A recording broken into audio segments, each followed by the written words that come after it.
Hi, everybody. Good afternoon. Welcome to the Hidden Pockets podcast once again. I'm so glad we're here once again with your boy Christian, David, Carlos, who we'll introduce in a moment, and our boy Chris Barrientos. Unfortunately, for the moment, George, who is, I will consider, the brainchild of this project, he is unfortunately not going to be here with us for a couple weeks. He is on vacation right now. He will be back in a couple weeks. We miss him. Like, George is one of our best buddies, you know. Anyways, I hope you guys are doing super well. And yeah, let's get started. I first want to introduce two people. Carlos. So Carlos will be substituting for George for a couple weeks. And we have over here Chris Barrientos. So why don't we start with Carlos? Why don't you first introduce yourself and just tell us a little bit about who you are? I'm Carlos Hernandez. I'm a local native of Utah. I was born in Provo, and yeah, I've lived all over the county. I've lived in Salt Lake, and I'll be stepping in for George while he's on vacation. The lucky dog. All right. Happy to have Carlos here. And Carlos and I met him through David, really, and we've been pretty good friends ever since. It's always fun hanging out with him, going on adventures, all that jazz, you know. And we have Chris Barrientos. So, Chris, why don't you tell us a little bit about yourself? Awesome. So as you know, Chris Barrientos. I grew up in Little Rock, Arkansas, born in near DC, and I recently graduated from BYU in Latin American Studies. That's been a big thing that happened recently, and yeah, I'm excited to be here today. I'm a good friend of Danny. We were coworkers back in the day, so it's good to be back all together. Oh, man. So, Chris and I, like he said, like we met a couple years when we were both students at BYU. We were coworkers. We were both peer mentors for first year students. Fun job. I love helping out all the students. I'm sure Chris did as well. And just having a good time overall there. But yeah, happy to be here once again. We're going to go a little way back today, you know. And it might be a little uncomfortable. Who remembers high school? You guys remember that time? Yeah. Look, I'll be honest. I hated high school. High school sucked for me. It was not a fun time always, but I made it past. What? Why hate, man? It's an expensive emotion. So, I'm sure not everything was all down and dandy in high school, right? I'm sure there's some fun things we all did, right? Yep. Alrighty. Well, Chris, I know you have some things you want to say about high school. Yeah, high school is a mixed bag. There were good days and bad days, but two of my favorite years in high school was junior and senior year. One of the reasons why is because I decided to take part in a marching band. And in marching band, you learn a lot of discipline. My band teacher used to say, to be early is to be on time is to be late, and to be late is unacceptable. And that's a worth ethic that I've applied to this day. Like when I go to work, I make sure I arrive early, and I often do arrive early as well. And I also maintain that discipline I learned in marching band. Like I always make sure that I'm prepared for what lies ahead. Make sure that I'm thinking correctly when I'm at my job or whatnot. My high school experience was so and so. I didn't like or hate it either way. I went to Spanish Fork High, class of 20. Sorry, not 20. That's class of 2017. So go Dons. Yeah, go dogs. Dons. We're Dons. We're the Dons. Oh. But I didn't really do much except for study in high school. I didn't really start doing stuff until my senior year. There was a rally going on one time, and the vice principal came up to me and introduced me to the wrestling coach, and apparently he wanted me on the team. I was hesitant at first. I didn't really want to, but then I reconsidered right away, and I joined onto the team. And what I took from that was basically never to give up, and it was nice. I don't give up no matter what. One thing I can recall from that time was it was towards the beginning of the season when there were some guys on the team. They thought just because I was blind, I wouldn't make it and that I would drop out. And they had a bet that I wouldn't last 2 weeks, but they had it very wrong because they were the ones that dropped out, and I stayed for the whole entire season. Ooh. Oh. You showed them, Carlos. Oh yeah, and you know, like I said, I'm blind and been blind since birth and stuff, and it's been a bit of a struggle. But other than that, it's, you know, I can pretty much do anything that anyone else can do, even drive. I've gone jeeping before, and This is so true, friends have guys. let me I testify to this. Perfect. A little more to the right. A little more to the right. All right, straight. All right, we're doing good. Okay, come a little left. A little left. All right, there you go. Now a little right, straight.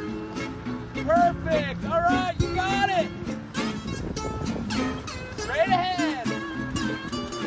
Woo!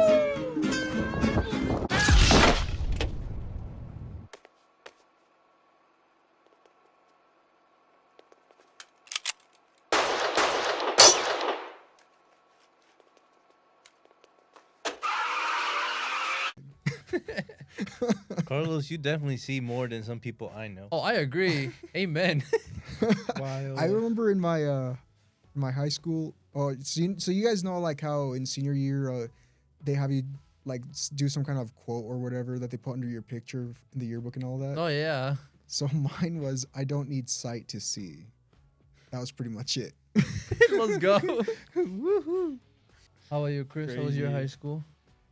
Yeah, so mine was honestly freshman year was one of the, I would say, roughest years of my life, probably, at least like when it comes to identity, because it was hard for me to find myself where I fit in. I was very shy at the time. I think in middle school I started making friends more or less, and in high school some people were kind of separated, and I don't know, it's kind of like it was a hard time for me of like making friends. And yeah, I felt like at the time it was very socially awkward. It was very, I was like some speech impediment growing up, and so I didn't have that confidence in me, like, you know, speaking well with people, and so that made it hard to make friends. And so kind of saved me was my faith, and of course, like outside of my faith was running. Running was a big part of my life, and still is a big part of my life, but even more then. I picked it up when I was 13, like 7th grade, but like I didn't really get into running until like the next year when I was like 13, 14 years old. And so by the time freshman year hit, I was like, running was so big part of my life, and that was the only friends I had at that time. And so running to kind of save me, and it helped me like get motivated to get up for a day. Otherwise, I don't know, it's just like, it's very, very like dark period of my time of like where I was, and being able to like always feel alone. And I was glad to get through that part eventually, and it didn't last forever. It was just a brief period, but just glad for people who helped me. My family, of course, were big supporters, and of course, eventually I did make friends. I got a friend group, and then running too. Running helped me make more friends, and so yeah, that was a big, like, high school was, at least first year or two were pretty hard, but I think by then it got better. Definitely did. But yeah, definitely still, I would say I like where I'm at now than rather than where I was in high school. I feel like I've grown so much and learned too a lot back then, and I got a lot more confidence in myself, and my speaking skills, and like other things I do. And so that's a little bit about that. Maybe I'll kind of get into my running later on. Mm-hmm. But Yeah. yeah. Guys, let me tell you, Chris, he's like literally friends with everybody. I kid you not. Like, you guys have no idea how many like people know Chris Barrientos. Like, he there's a Latino community, and I swear every single Latino knows Chris. You know, there's not one Latino that does not know Chris. Oh my goodness. Just making it clear that in our first episode, I mentioned that I met Daniel through a friend. Chris is that same friend that I met Daniel through. I'm telling you guys, Chris knows everybody. I kid you not. Dang, this is This like is an origin story. popular. No, he is. Like, seriously. Yeah. Like, I remember when we were peer mentors, like, there was this one student I had. And he knew Chris too. He's like, oh yeah, I know Chris Barrientos. I'm like, what the heck? Like everyone knows Chris, you know? There was not one person who didn't know Chris. He's friendliest guy, and like you can't say no to being his friend, you know? Like look at him. Ain't no way you can say no, you know? I can't see Nah, him. he's a good. All right. So my brother and I, we went to the same high school. That's no secret, you know. Really? Oh yeah, big surprise. But most definitely, your experience was different than his, right? We did have some similarities, but since we're both very different minds, one mind is clearly, oh my gosh, yeah. he was all like, oh, I'm smarter than you. One thought more, the other didn't think as much. You could probably guess which one I am. Well, here's the thing about high school, and I bring it up today because I feel like a lot of people I've talked to, they give me different answers about high school. They either liked it, they hated it. I'm one of those who hated it, and part of it's just because, Why hate, man? You know. well, for one, it's a struggle to kind of find out who you really are because you know you're surrounded by different people. We're all underdeveloped. Let's just put it that way. We're still immature. We think that something is cool when in reality it's not or whatever, right? And like the other thing is like, high school doesn't last forever, but it felt like an eternity, you know? Like I was in high school, and at least my freshman and sophomore years, those are some dark times for me. Like some of the worst moments of my life, which I can talk about some other day. But in high school, I suffered from low self-esteem, and yeah, I was always an extrovert. Like I had no problem talking to people, but like I'll be honest, like yeah, I was also socially awkward. You know, I ain't gonna lie, right? You know, and like it was just hard for me to like connect with people on a deeper level and find like good, like solid friendships. But I will talk about some of the good, because who wants to hear about the dark and musky today, right? No one wants to hear about that, right? So junior and senior year were two of my best years, and part of it was because it was one of those years, or you know, my senior and junior year, it was a time of self-discovery, just kind of making big decisions, you know, big decisions about where I want to go to college, also what I wanted to do after high school, you know. And I guess the most important thing I want just to mention about that is just how important it is to just realize, hey, there's an end to this, right? Like, I'll be honest, high school felt like a prison. But the thing I like about junior year was the fact that I felt like I had a lot of support from teachers when it came to looking ahead. And what I mean by that is like, hey, like I have this I want to accomplish. Like I didn't really know what I wanted to do in life yet. I had this one teacher, and he was just always there just talking to me, and I would share some ideas about what I wanted to do in life, and he would just kind of give me insights about like what he did. He was a financial literacy teacher, great guy. My brother knows who I'm talking about. He's the GOAT. He's the GOAT, yes. If he's hearing this, much love to him, you know. Great guy. And yeah, he would always encourage me just to like, yeah, just like keep an eye out for those things. And every time I would tell him about the decision, he's like, oh yeah, like he was always supporting that, you know. And I felt also support from like some of the people nearby. Like I had church leaders who would support me, especially since I was, you know, in a time where I had to make big decisions, you know. Everyone has to, right? And there's just this light in my life, you know, after feeling down on myself, like there's just this light. Like sure, maybe I didn't necessarily become, how can I put in better terms, just like more well-rounded, but like there's just this light that I didn't see in previous years in my high school, you know. And then after high school was over, like yeah, just moving on to bigger and better things, right? That was always fun for me. Yeah, how about you, David? For me, high school was kind of a complicated situation. I'd say the best year for me was freshman, because that one I actually had a lot of fun with. I got to meet some great people, and also my favorite subject, which I didn't think would be my favorite subject, was earth space science. And the reason it was my favorite subject was because my science teacher was a literal scientist who decided to teach, and it always confounded me why he would just leave a whole career of just different kinds of discoveries just to teach kids. But even then, as I got to know him, the more I had a better understanding of his mind and better admiration for him. And he definitely taught me a thing or two. But sophomore, junior, I I would say I was kind of like a troublemaker, and those were not my best years. I hit a very low point in those times.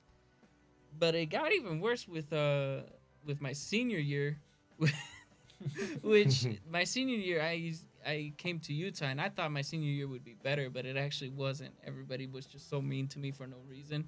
Oh no. And that sucks. to give a small hint of why people were mean to me, one of the millions of reasons people were mean to me were because I liked scary movies, and they would just call me a creep or a stalker just because I liked scary movies, and they didn't. And so yeah, they you know, I had a bunch of name callings from people here, but nonetheless, after my experience was a tad bit better when I met this kid who was like the most popular kid in the entire school, and the only reason he was popular was because he was the only kid in a wheelchair, and everybody knew him as the kid in the wheelchair, and he was willing to be friends with me, get to know me, and see why people didn't like me. And I would tell him all the different reasons, and I would express to him, my likes for scary movies or whatever. And he'd be like, "Oh, he's not such a bad guy. Even then, scary movies aren't that bad." He was pretty chill about it. Yeah. I did do a lot of electives, but not that much physical. I used to be a very skinny kid, but like the electives I was more into were either film related, art related, or just like writing clubs, all of which I enjoyed. But my favorite one actually came from Utah in my sophomore year, and it was a video game club. Oh. And we always played Injustice or Mortal Kombat. Oh yeah. They let you play Mortal Kombat at your school? Yeah, they let me play Mortal Kombat, especially in a school full of LDS kids.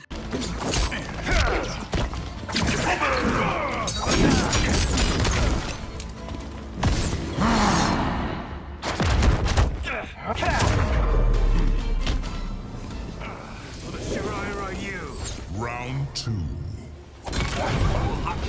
Now you can rest. Quitality. Scorpion wins. That was my high school experience. Oh yeah, you want to hear about the worst? Or you want to hear about a funny high school project that I did? I think this was when I was a junior or a senior. I don't remember, but I remember I took I think it was a broadcast journalism class.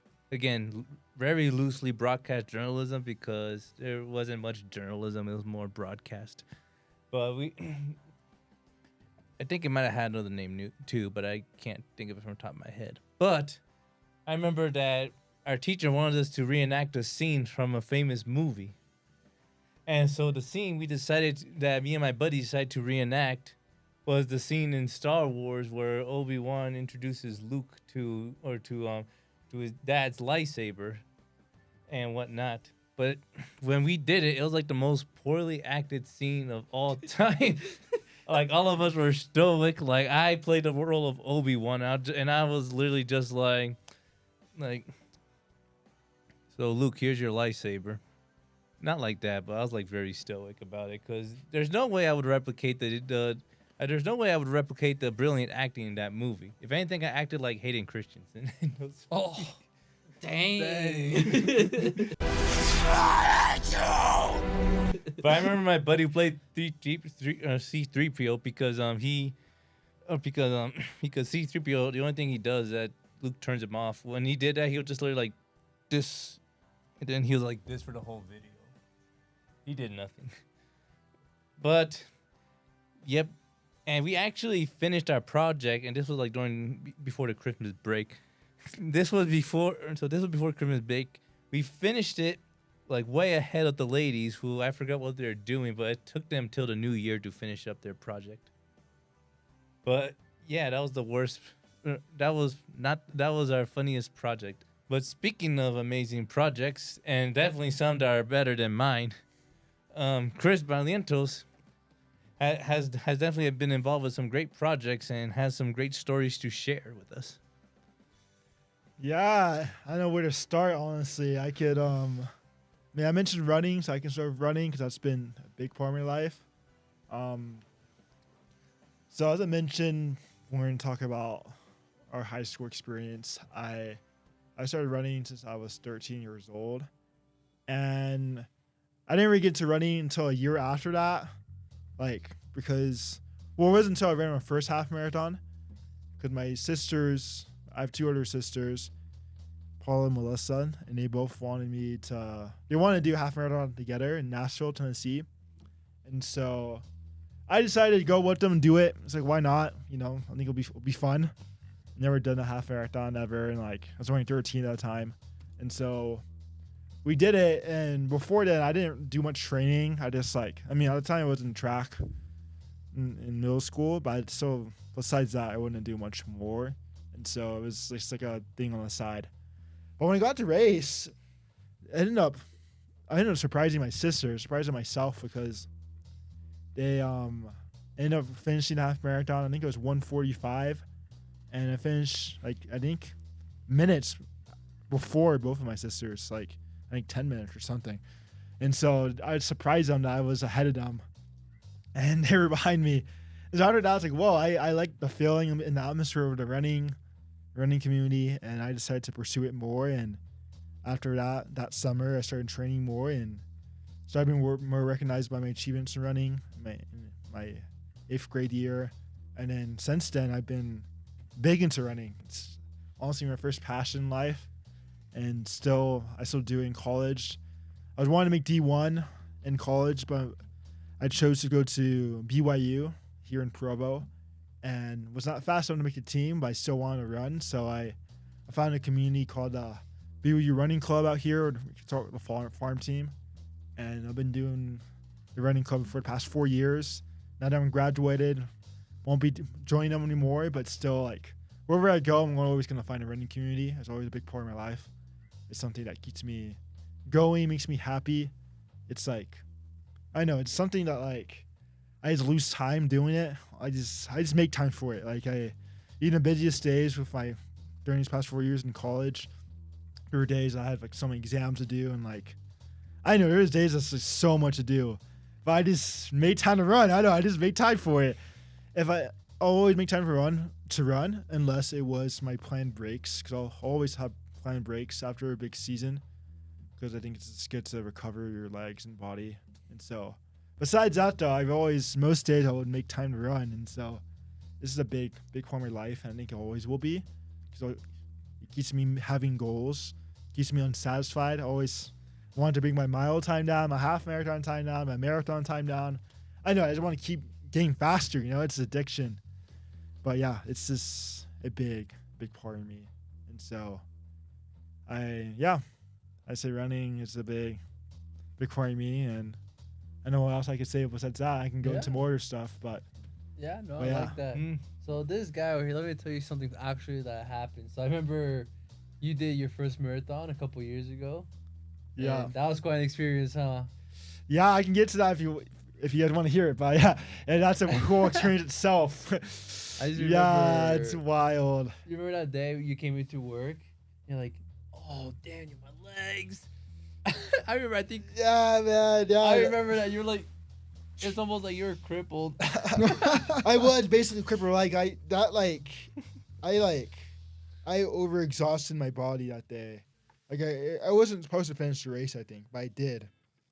And it just, my body was I'm not working today. yeah, I somehow was able to go. I had to walk to campus on Monday and ran the marathon on Saturday. It was I know how I did it. That whole week was so much pain. Bro, you are a champion. Yeah, but I think for the most part, who's listening to this, a marathon shouldn't be that painful if it's because there were some things I could have done better to prepare for it. I mean, I did a training for it and all, but I know I went a little fast because I was excited and wanted to run a fast time. And it was very downhill too, so the course wasn't, it didn't react well to my knees and my legs. And so, because it was so downhill, the first mile was 300 feet decline, and it was just not good for the body. Wouldn't recommend races like that because they're just, big call on one marathon if you guys are listening. But yeah, I think it went too fast the first 16 miles, and then didn't have enough nutrition, and then that caused my body to be in deficit, and caused me to like be in like fatigue and dizziness, and to the point my body was like numb. I couldn't like feel my body. So it's like I was just thankful to finish that race, and it just taught me my motto of go the distance from Hercules. You know, just whatever you do, you finish. I wanted to stop so bad and like give up, but like I was like, I spent money for this. I trained so much for this. I was trained so much during the summer, and so it's like I just can't like just stop. I don't know how much pain I am. I'm just gonna keep doing it, even if I run a slow time. It's like, so that's what I did. So Yeah. Oh, yeah, Chris, you also are quite the world traveler. yeah, Oh, Could you man. tell us about some of your travels? yeah. Traveling's always a big part of my life. Honestly, didn't really get into it. I mean, growing up, my family, we didn't travel too much. I mean, I got to visit where my mom and dad grew up in Bolivia and Guatemala. Besides that, though, I didn't do too much.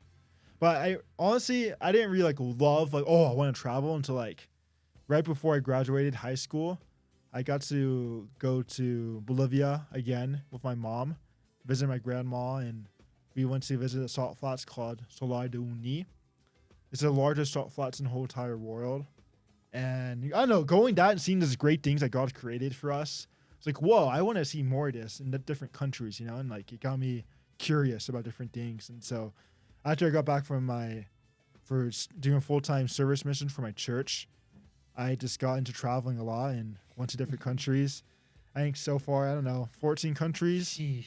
I'm going to... As a college student, guys. Yeah, I know, it's crazy. I'm going to Southeast Asia on Sunday. Oh, I'll be whoa. adding 6 countries to the list, so... Guys, he's always traveling. I kid Yeah, you I not. know, it's... I know, I feel like I'm just curious about how other people live their lives, and like, I love like learning about different cultures and foods and like customs. To me, it's very cool to see how other people live their lives and how so different from we live in the United States. And sometimes we're just realize how privileged we are to have the stuff we have here in the United States. And so it gets me thinking a lot. And of course, I love the fun of it. There's so much cool stuff to do, like being in nature, being in the city, and I don't know, it just excites me a lot. Yeah. It gets me excited for life. You know, a lot of stuff I want to see before I die, and so that's why. This is a little bit why I love traveling. But Sweet. Well, Chris, thank you so much for sharing about your running experience and traveling experience. It's just everything. Guys, I'm telling you, Chris, he's a light. And, like, there's not one person who doesn't know Chris. It's like, oh, yeah, that guy's my friend, you know? Like, everyone's friends with Chris. And it's true. This guy, I don't know how the heck he does it, you know? He's always traveling. Like, I barely travel, you know? But Chris always be traveling. You know, I don't think he takes a plane. I think he just runs to these places. You know, he probably runs across the ocean for all I know to get to Asia, Europe, everywhere. You know, He's the Flash. He is. We found the Flash, Kid Flash. We found him. Oh man. Well. yeah, Anyways, guys, thank you so much for watching our podcast once again. I want to give a quick shout out once again to Anda Conmigo for letting us use this room. Thank you once again for sharing this with us.